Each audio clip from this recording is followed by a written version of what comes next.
Hello, আসসালামু আলাইকুম। Bilkis kitchen ব্লগের পক্ষ থেকে আপনাদের স্বাগতম। আজ আমি তৈরি করে দেখাবো সবার পছন্দের একটি খাবার, সর্ষে ইলিশ। তো কীভাবে পারফেক্টভাবে সর্ষে ইলিশ রান্না করা যায় সেটাই আজ আমি দেখাবো। আশা করি রেসিপিটি আপনাদের ভালো লাগবে। আর যদি ভালো লাগে তাহলে লাইক দিন, কেমন হয়েছে কমেন্ট করে জানায়েন, আর সাবস্ক্রাইব করে আমার পাশে থেকে নতুন নতুন ভিডিও দেখার জন্য। তো চলুন কিভাবে তিতা ছাড়া সর্ষে ইলিশ রান্না করা যায় দেখে নিই। সর্ষে ইলিশ রান্না করার জন্য আমি 2 টেবিল চামচ কালো সরিষা, 2 টেবিল চামচ সাদা সরিষা আর 1 চামচ পোস্ত ও 4-5টা কাঁচামরিচ নিয়েছি। এখন ডিম সহ 5 পিস ইলিশ মাছ কেটে ধুয়ে নিয়েছি। এরপর 1 চামচ হলুদ, আধা চামচ লবণ দিয়ে ভালো করে ম্যারিনেট করে নেব। লবণ হলুদ মাছের গায়ে ভালোভাবে মেখে নেব। এভাবে সমস্ত মাছে মেখে নিতে হবে। এভাবে ভালো করে লবণ হলুদ সমস্ত মাছে মেখে আধা ঘন্টা রেস্টে রেখে দেব। এরপর সরষে, পোস্ত, মরিচ আমি বেটে নিয়েছি। এর ভিতরে একটু পানি দিয়ে মিক্স করে নিয়ে ছেঁকে নেব।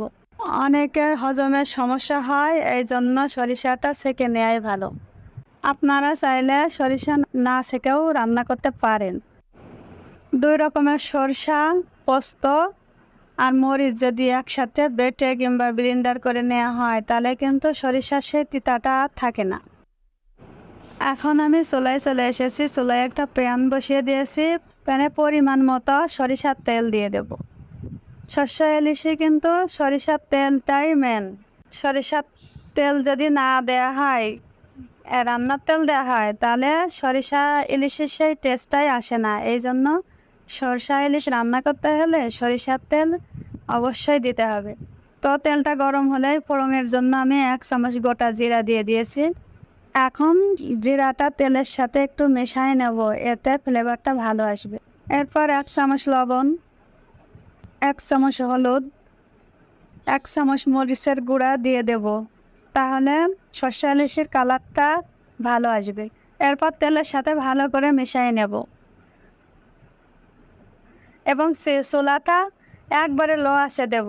আমি আলগা কোনো পানি দেব না, এই জন্য চুলাটা একবারে লো আঁচে দিয়ে মাছগুলো দিয়ে দেব।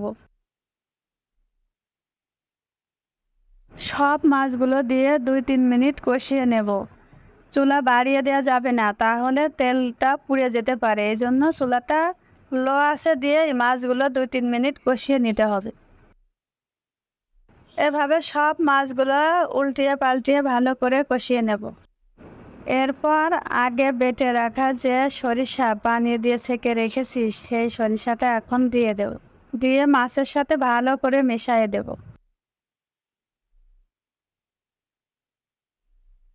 এখন 4-5টা কাঁচামরিচ দিয়ে 10 মিনিটের জন্য ঢেকে দেব।